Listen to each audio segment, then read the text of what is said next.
Assalamualaikum warahmatullahi wabarakatuh.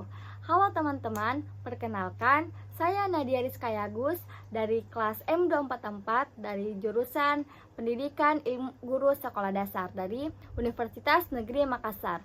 Nah, tujuan saya membuat video ini, saya akan memberitahu kalian seberapa penting sih makanan sehat dan bergizi. Nah, tanpa berlama-lama, kita langsung saja ke pembahasannya. Nah, judul materi kita kali ini yaitu asupanku sehat, bergizi, dan seimbang.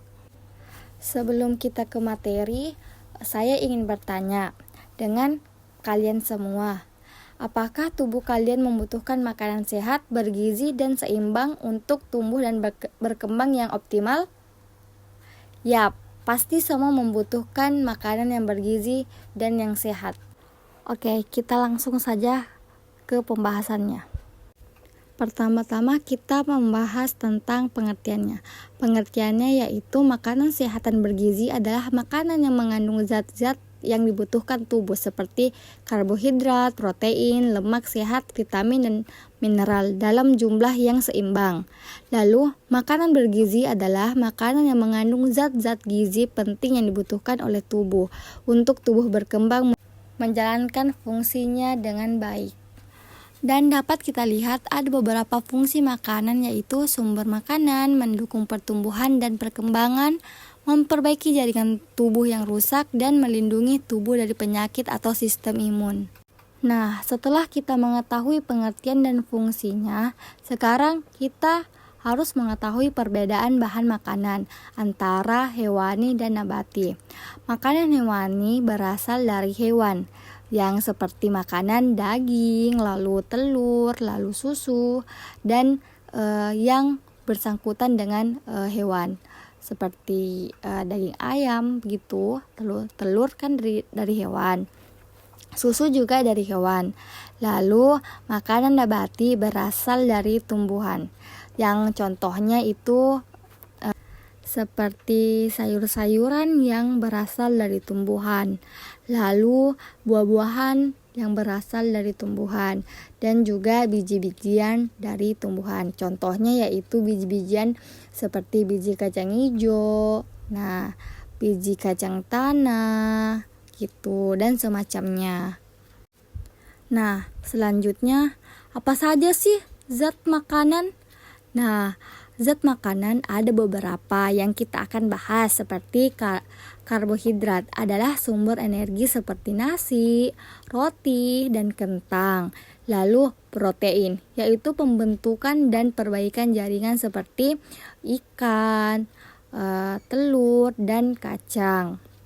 Dan juga yang ketiga itu lemak adalah cadangan energi seperti minyak, alpukat, dan kacang.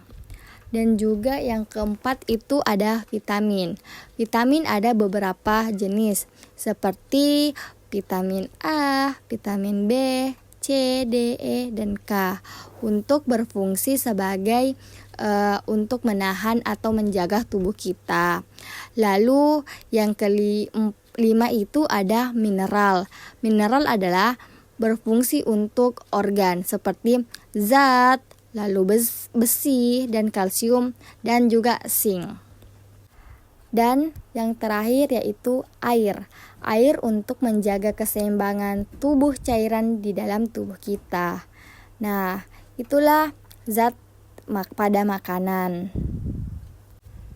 Nah, sebelum kita membahas pedoman-pedoman susunan makanan yang sehat, yaitu kita harus mengetahui dulu kecukupan gizi yang dianjurkan. Nah, yang dianjurkan itu ada beberapa, tapi yang kita bahas itu sekarang ada 2. Yang pertama AKG atau angka kecukupan gizi. Jumlah zat gizi yang dibutuhkan tubuh berdasarkan usia, jenis kelamin, dan aktivitas. Yang kedua yaitu gizi. Gizi adalah seimbang atau konsumsi makanan yang bergandung semua jenis gizi dalam jumlah yang cukup sesuai kebutuhan tubuh kita. Dan jangan terlalu banyak sampai overdosis ya teman-teman. Nah, sekarang kita melihat pada gambar tersebut ada pedoman susunan makanan yang sehat. Nah, seperti yang kita lihat di dalam piring tersebut ada beberapa makanan yang sehat. Contohnya, porsiku dibagi makanan 1/2 sayur dan buah, lalu 1/4 protein, dan juga 1/4 karbohidrat. Nah, itulah pedoman susunan makanan-makanan yang sehat untuk kita konsumsi setiap harinya. Ingat, jangan sering makan makanan yang tidak sehat. Oke, teman-teman? Nah, setelah kita mengetahui pedoman pada makanan sehat, sekarang kita ayo mengetahui penyakit yang berhubungan dengan makanan. Yang pertama, kelebihan gizi atau obesitas dan bisa terkena diabetes. Lalu kekurangan gizi juga bisa terkena anemia atau kwashiorkor atau kurang protein. Lalu marasmus ataupun kurang kalori. Dan cara mencegahnya ada beberapa.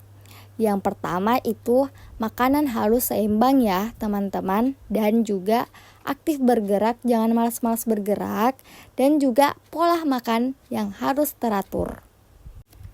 Nah, sepertinya ini materi yang pembahasan terakhir, yaitu zat aditif pada makanan. Zat aditif adalah bahan makanan pada makanan untuk meningkatkan rasa, warna, dan daya tubuh. Zat alami yaitu seperti kunyit, daun pandan yang berwarna. Dan zat sintesis yaitu pewarna, pemanis buatan, dan pengawet. Lalu dampak bagi kesehatan kita yaitu berlebihan bisa memicu alergi dan kerusakan organ, lalu juga gangguan terhadap metabolisme kita. Nah, itulah pembahasan kita pada kali ini. Sekarang saya mempunyai kalimat agar kita makin semangat untuk makan yang makanan sehat dan bergizi.